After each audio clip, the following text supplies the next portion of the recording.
Hey, this is Jeff Cohen. I am the author of the book Count Honorable. I'm a speaker and a master coach. And if you really want to learn how to level up your life, you should be listening to the Time to Shine Today podcast with my good friend, Scott Ferguson. Let's level up together. Time to Shine Today podcast Varsity Squad. This is Scott Ferguson. We're at episode 321 with my awesome sauce good friend out in the left coast, Jeff Cohen. He's the author of the book Count Honorable. It's a practical guide to life and shifting and empowering you and your team. And it was a fantastic conversation. I had notes upon notes that I picked up from my good friend Jeff about making sure you have your team play to their strengths. If not, you're going to lose them and be looking to replace them. And it was just so many knowledge nuggets here. So if you have a digital note taker or just a pen and pad and paper, then just make sure you take notes because, again, I have at least 3 to 4 pages of notes here. It was such a blessing to be able to interview Jeff, and I know that you will really, really love and enjoy this episode. So without further ado, here's the author of Count Honorable, my good friend Jeff Cohen. Let's level up.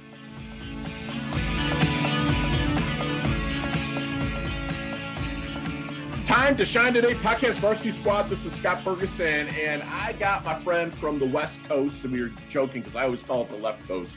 We had a really fun conversation with that, but this gentleman's name is Jeff Cohen.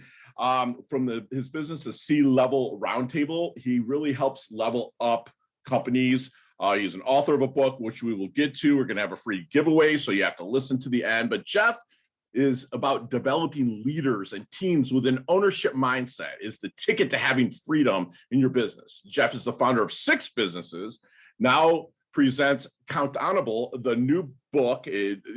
Basically, this thing is number 1 and number 2 bestseller, which is just fantastic. Again, we're going to dig into the book. Jeff's a seasoned executive with over 20 years as a CEO and has worked with over 300 CEOs, business owners, and executives. He's a highly sought after coach, speaker, and mentor. And he is an unashamed, and I love this, is transparency. He's unashamed of his many failures because he's a gentleman who's failed like myself, but when we fail forward. And I love that. And I'm stoked for this because I'm going to probably learn more from this gentleman than I have with his experience than I have from other interviews that I did. So Jeff, thank you so much for coming on. Please introduce yourself to Time to Shine Today podcast Varsity Squad. But first, what's your favorite color and why? Blue.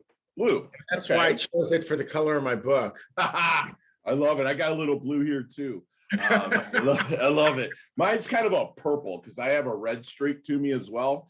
So, okay. But generally, I'm looking at the Atlantic Ocean right now, and it's blue, and it's so I guess I'd probably lean blue as well. But Jeff, you have a boatload of experience, man. You have ran companies, and you help others level up to run theirs.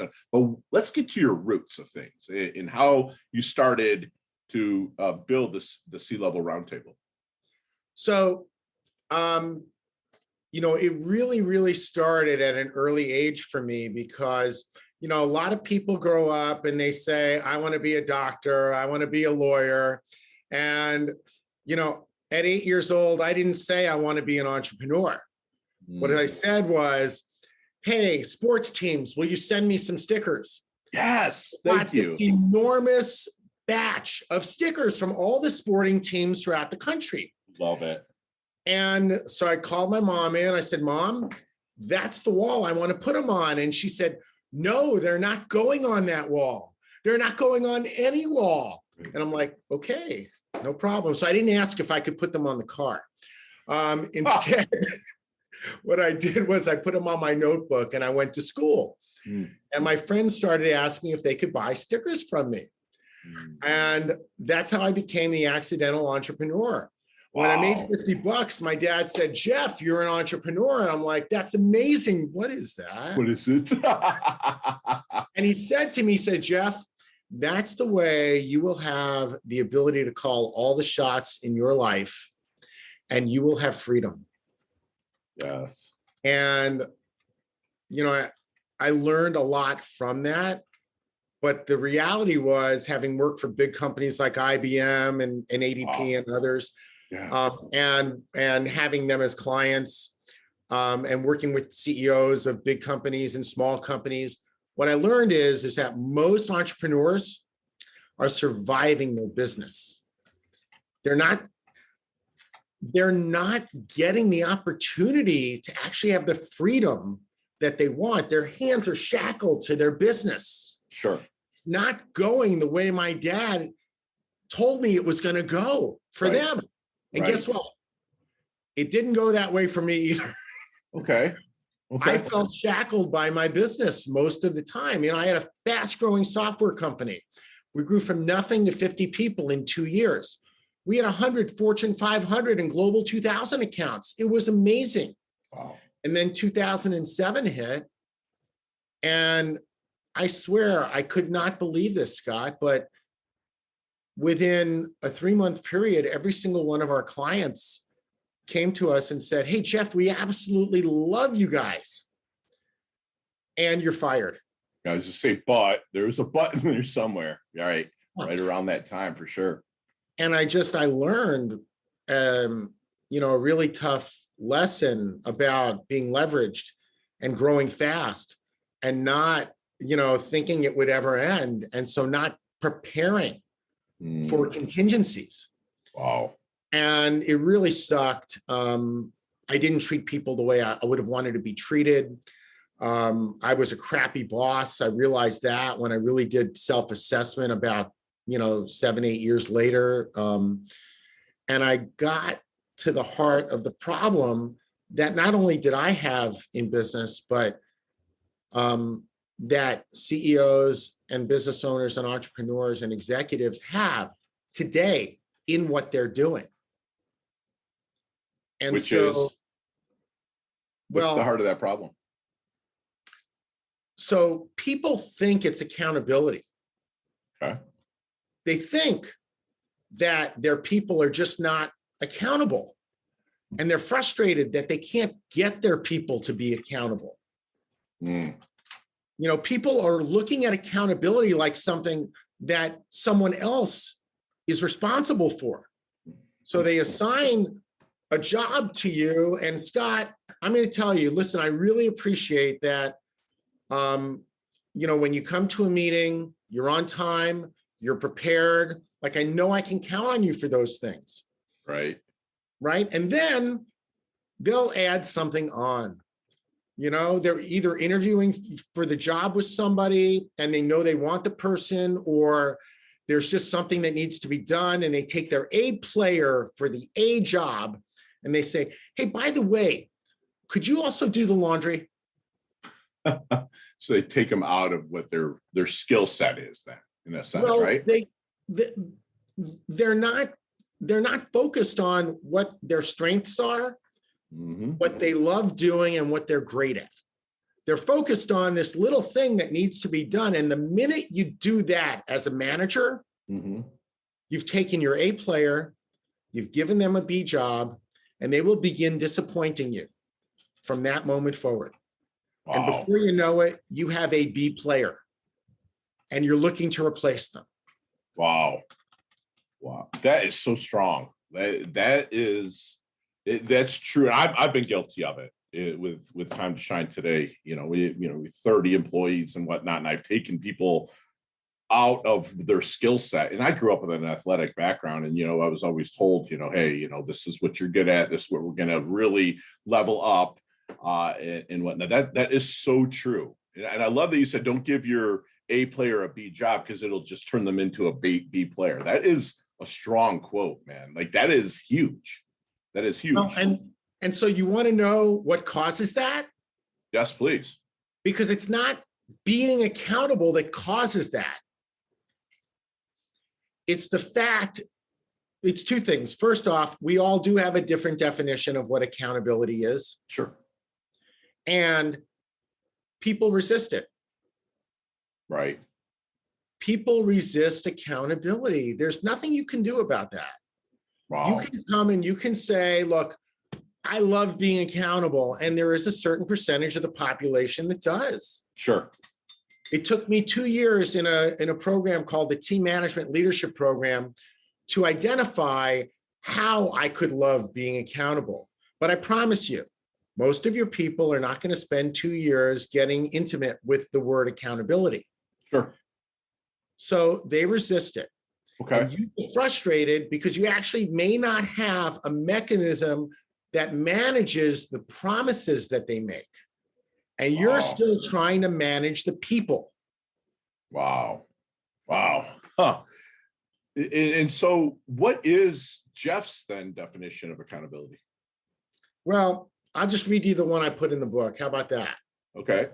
Because there's a little glossary in the end of the book. Sure. There are a few key words and terms in it.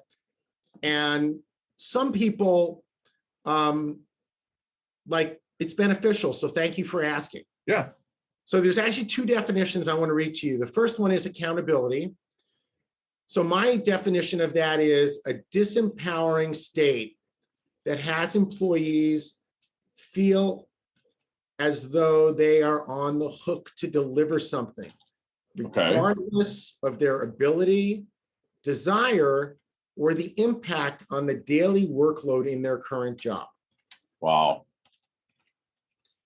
So I looked at that and I said, boy, that really sucks. Right. Wonder people hate being accountable. And by the way, the only time they ever hear that word is at 6 o'clock at night on the news when someone is being held accountable for a crime, or there's a politician people don't like, they want to hold them accountable. Mm-hmm. Right? I just feel like accountability and then responsibility kind of go hand in hand a little bit through life. That's, because if you're going to be accountable for something, that you are responsible for something at the same time, correct? You are, but the thing that's missing is the ownership of that. Sure. So what's often happening is it's being handed to someone as something they should be. Right. There's no power in that. There's no power. There's just no power in it. And in addition to that, it also, there's no ownership there either, because you're telling someone they're accountable. Right. So I looked at that, and as I started working with clients and I started my company around 2013, 2014, I got 50 CEOs and entrepreneurs together, business owners, and we started looking at what wasn't working in companies. Sure. And we found it was effective communication. Right. And inside of that, everyone has their own definition. Right.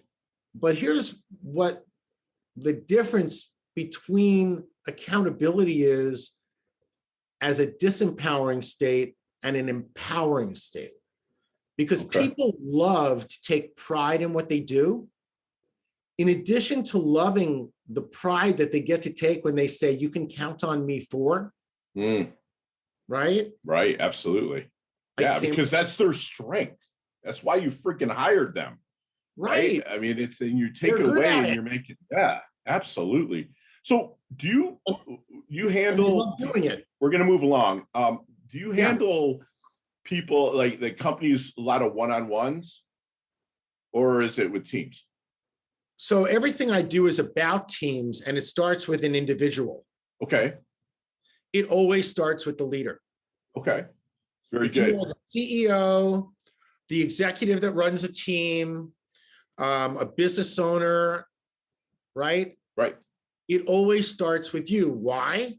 Because you have goals and objectives. You want your team to be aligned with you. Right. You want to build trust with your team. Right. Absolutely. They bring you in to level up their teams. Okay. And you start with the head guy, but you start working and I find this out, because I've had, Fortune 100 companies, bring me in, and I'm just curious on how you handle this. And you start working with the team, and the person that the CEO or the president or whatnot brings you in. And then there's that person that's under them saying, shit, man, like, why is he bringing Jeff in here? Like, what did we do wrong? Right. How is there any secret sauce, if you don't mind sharing that, how you handle those individuals to help them get on board with what is going to recognize the A players and put them in strengths? Yeah, it's very simple. I don't handle anybody. Okay. Then how do you communicate with him then?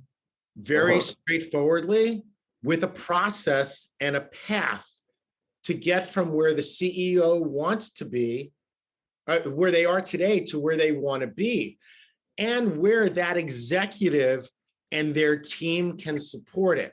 See, the thing about it, Scott, is I can certainly coach people one-on-one. Sure. Most coaching starts out with, so tell me what's going on today.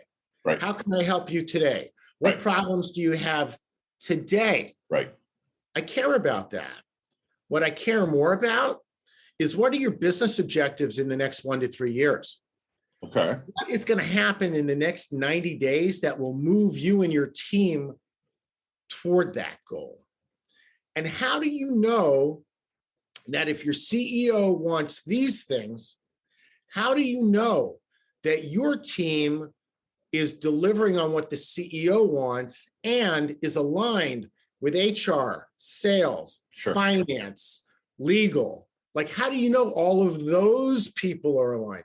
When you start getting to the bigger companies, you wind up with a lot of silos. And that happens because the CEO has their meetings with their team every so often, and then one-on-ones every so often. And there are a lot of ad hoc meetings that don't actually have an agenda. Right. Right. Thank you for saying the A word. Absolutely. Right? And an agenda is really helpful, but I came up with a very simple and easy process that once you know what you want to accomplish in the 90-day period, and you've unfolded it from 90 days to 30 days to 60 days, you now have milestones that you can be aiming at every 30 days. And you have the ability to adjust them at the 30-day period every 30 days. If something is not complete and you found that there was a roadblock, right, and now you need to adjust month 2 and month 3 in the quarter, there's nothing wrong with that.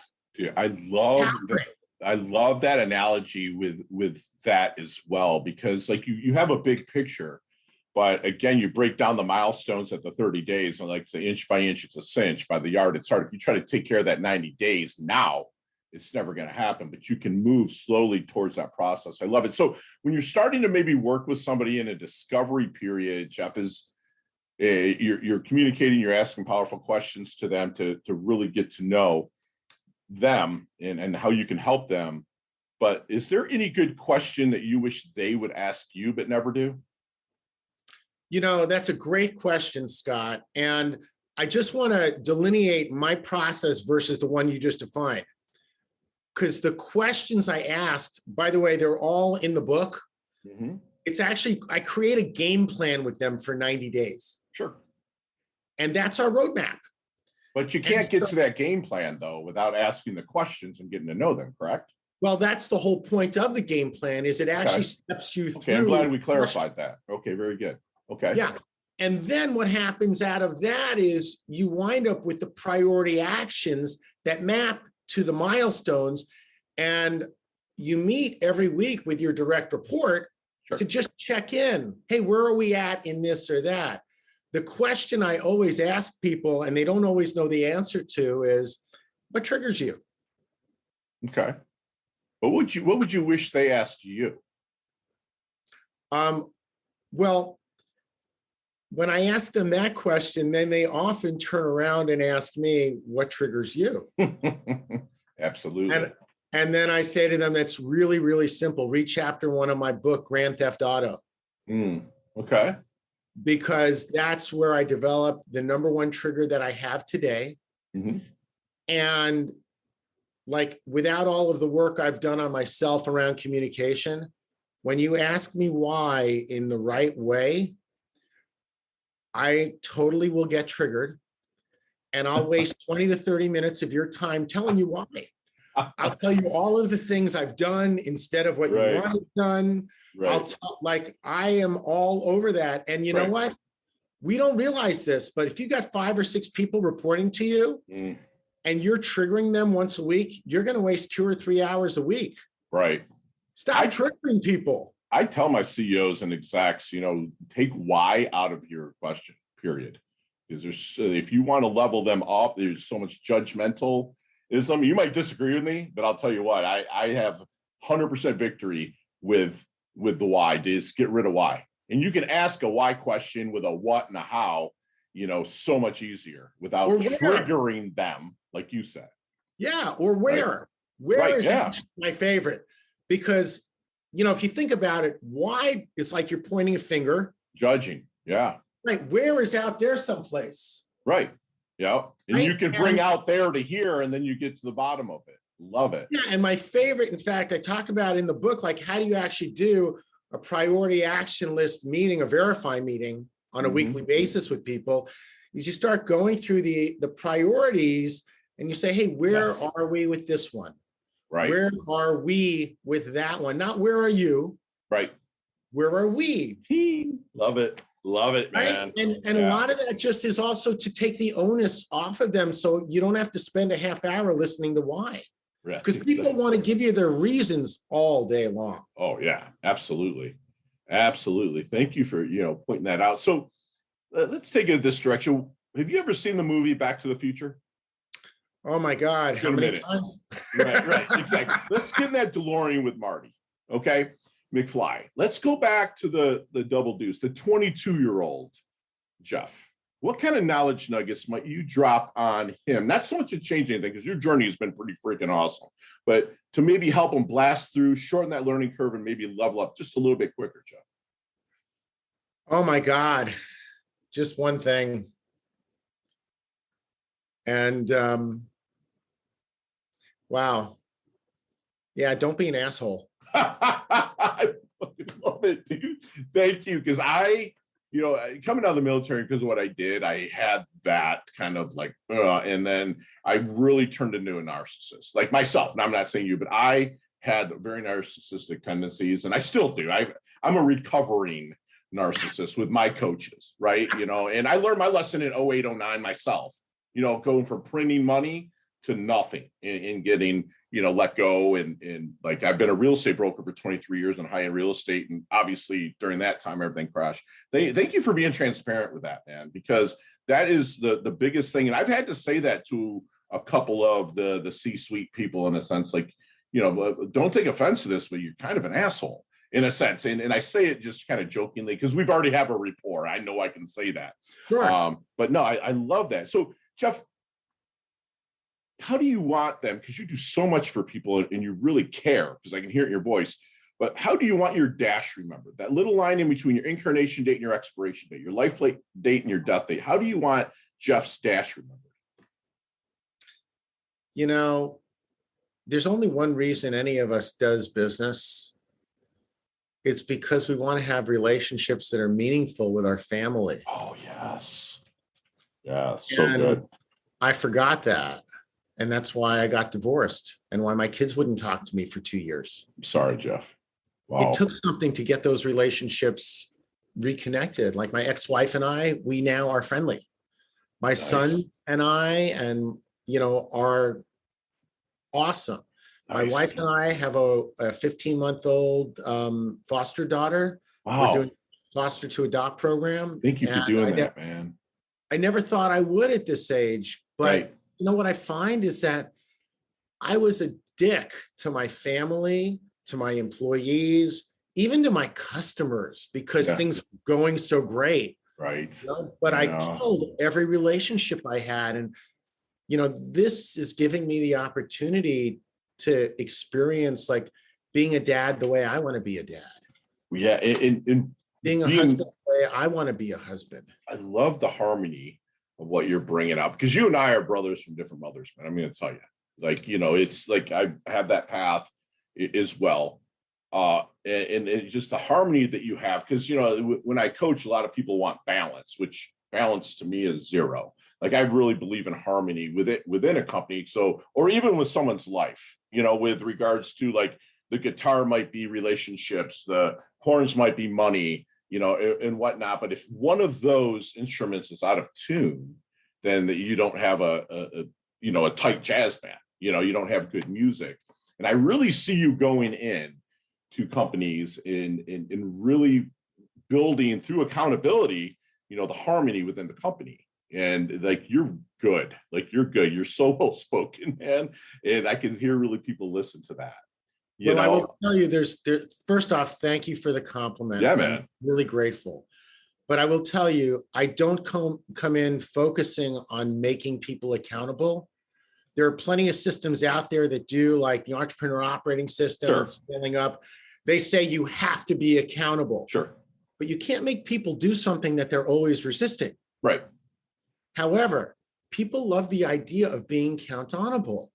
Right. So when you flip it around and you actually do the work, in fact, the software we're coming out with to manage the promises will actually help you identify the tasks and roles your people love doing, are good at, and have strengths in, so that when you find there are things they aren't, you're actually able to redirect what they do. And when you have enough things people hate doing, like the dishes and the laundry and the floors, there is someone, I promise you, out that It's loves good at doing that. those things. Yes, and they're good at that's their A player. That's their A game. That's right. So you put a job requirement out there for that. Wow. And you let your A people keep all of their A jobs. And you know what happens to your turnover? It plummets. Right. You and the harmony's there. Money and right. Yeah. You start wasting money and you stop wasting time trying to replace people, and all that tribal knowledge from your culture that goes away. Right. I've learned so much from this. And again, I'm going back to my jazz band analogy. It's like trying to tell a guitar player, hey, you're going to play the horn tonight. He might be able to play the horn, right? Just because a lot of musicians can cross pollinate into other things. Sure. But it's not his thing, right? It's like, so the harmony just kind of goes away and it doesn't sound as good or run. Man, Jeff, you're freaking awesome. So what do you think people misunderstand the most about Jeff? Wow, that's a great question, Scott. I think people view me a certain way, and until I actually came out with the book and wrote about all my failures, I think they didn't get that actually it was a real process for me to get here today. Wow. And I think that people just assume I have it together because I do. But on the way to that, I fell apart. Wow. And, I tell people all the time, listen, I'll talk about every single failure I've ever had, if that is something you're interested in. And I talk about a lot of them in the book. And I focus on that because I have a perspective about failure. First off, you want to fail as fast as you can. Yes. Right. But I can tell you all about the things I've been successful at. And you'll get something from that. I promise you will learn. Right. When I tell you about how I failed, what the impact of that failure was, and what I did next, now there's something you can act on today. Yes. And put in, hell yeah, man. That is awesome. And that is so awesome. Vulnerability is the number one trait most executives avoid because they want to look good. And there's not a single person on a team that will be with you for the rest of your life if you always look good. Right. They want to know they are dealing with a real person, someone that has ups and downs. So good. If you are only good, then you start losing credibility with people. Love it. Love it. That is fantastic. The transparency. I know even with my team, they love that I'm not self-deprecating ever, but I recognize my errors and how I can get better at it. If not, I'm going to hire somebody that can help me with that. I love it. I love it. So what is Jeff's definition of a life well lived? Well, it's, gosh, I've done most of the things in my life that I've wanted to do, except I have this bucket list, right? Of things that, like, sure. But I've been parachuting and I've been skydiving and I've been parasailing and I've been on hot air balloons and like there's things like that on the list. But a life well lived for me today is a life where I actually have the freedom, call the shots, and people that can cover for me. Wow. When I'm taking advantage of that freedom. Man, that is strong. That is strong. Wow. I'm sorry. I'm typing that out because that's something that I really want to implement into even my life to make it even better the way that I'm living things. And because not only that, I mean, you're really kind of putting, work on people's plate that they're really good at, and keeping them employed, for a lack of a better term, as well, by living that life. Thank you so much for saying that, Jeff. Time to Shine Today podcast Varsity Squad. We are back, and Jeff, you and I are going to meet one day. I promise you that. We're going to rock a stage somewhere. I'm going to get you out here to Florida, maybe Lauderdale or something. We're going to rock stage, but Awesome. And we're going to have probably 15-20 minute conversation on each one of these questions, but you have 5 seconds with zero explanation. They can all be answered that way. Okay. Ready to level up? Got it. Let's do it. Jeff, what is the best leveling up advice you've ever received? Oh my gosh, stop being accountable. Yes. Share one of your personal habits that contributes to success. Love. I love. everybody to death. Other than your book, if you were to see me walking down the street, okay, and be like, Fergie looks like he's a little bit in his doldrums. Other than your book, what book might you hand me? Love the Coaching Habit. Love Get Different. Love. Yes. Love it.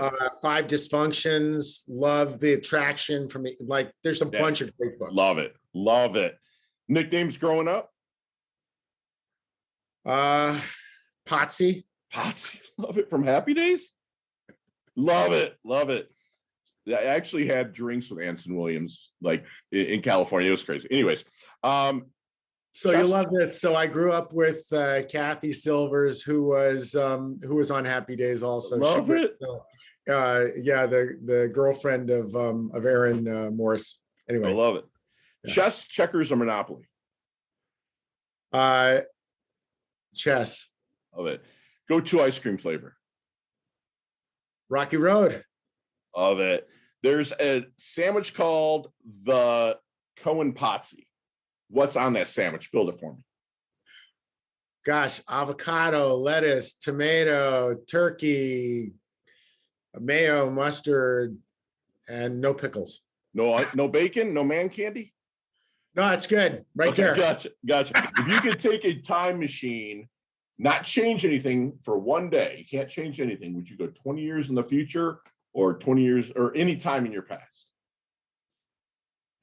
I would go to any time in my past. Me too. There's a kegger in 1989 that my parents don't know what they do now. And I'd like to go back and visit that night. That was awesome. So, Jeff, is there any charity and organization you'd like to give your time or money to? So I do a few things. I work extensively with Valley Economic Alliance here in the San Fernando Valley, helping minority women in business. Okay. Feel really strongly about foster parenting. Obviously, I am one. Right. My wife and I love that. And let me just say, there are so many children in the system, and they really need love. They need security. Yeah. I'm adopted, man, and I was my story is kind of known across other platforms, and that's huge. I give a lot to a community called CAP, Children Awaiting Parents, like basically unadoptable kids. Not even unadoptable, just people don't want to take on the child. So I really, really appreciate you saying that. So last question, you can elaborate a little bit on this one, but what is the best decade of music? 60s, 70s, 80s, or 90s? 80s. Me too. I love it. Yeah. So much happened in the 80s. So Jeff, how can we find you, brother? Well, there's about 2 million and change Jeff Cohens out there. Sure. I don't know why my parents chose that name, but it's a great name and I share it with a lot of people. So look for Count Honorable. Yeah. I'm reachable on all the social networks. Countonable.com. It's spelled COUNTONABLE, just like it says on the book. Yes.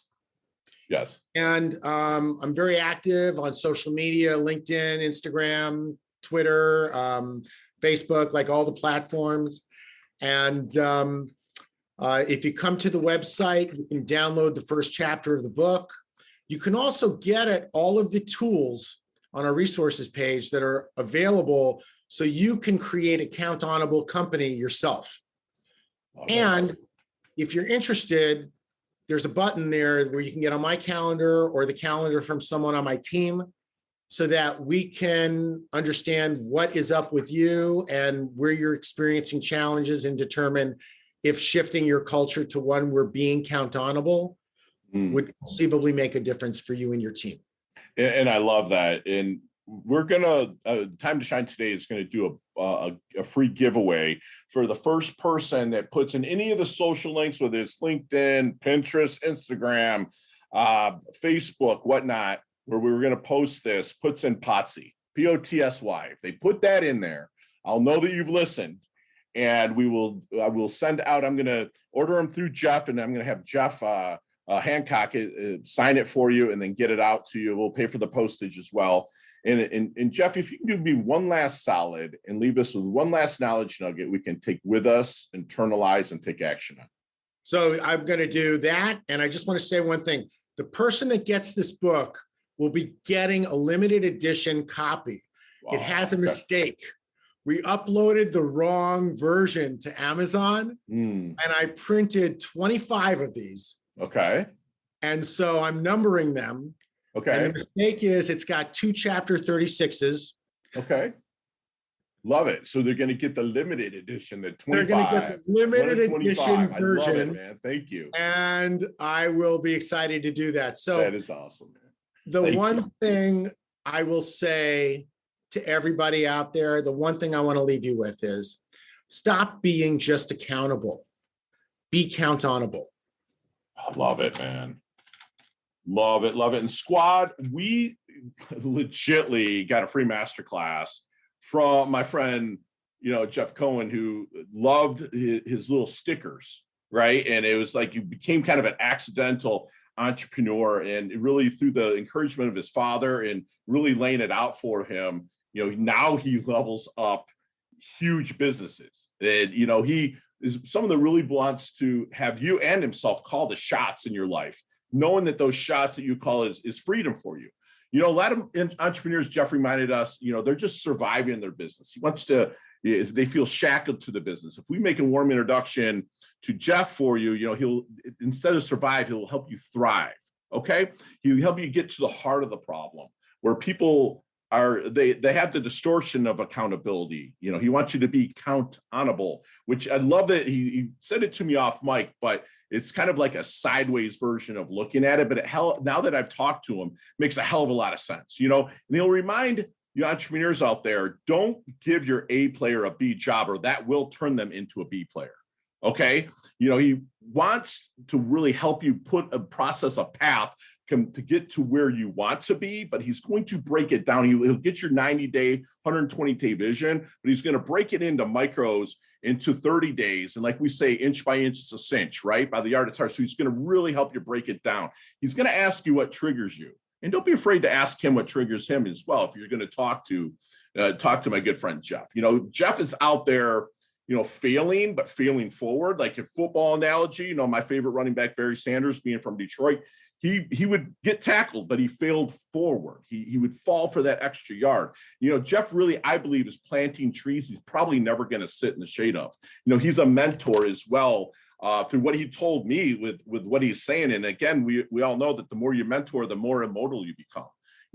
Again, life well lived to Jeff is, having the freedom to call your shots and to do what you like and have people cover for you while you're doing that, so he can spend more time with his family that he's growing even at his age right now. And his big heart for children really, really resonates with me.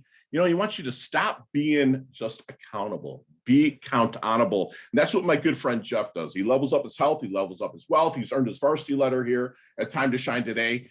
And thank you so much for coming on, brother. I can't wait to collaborate with you in the future. I absolutely love your guts.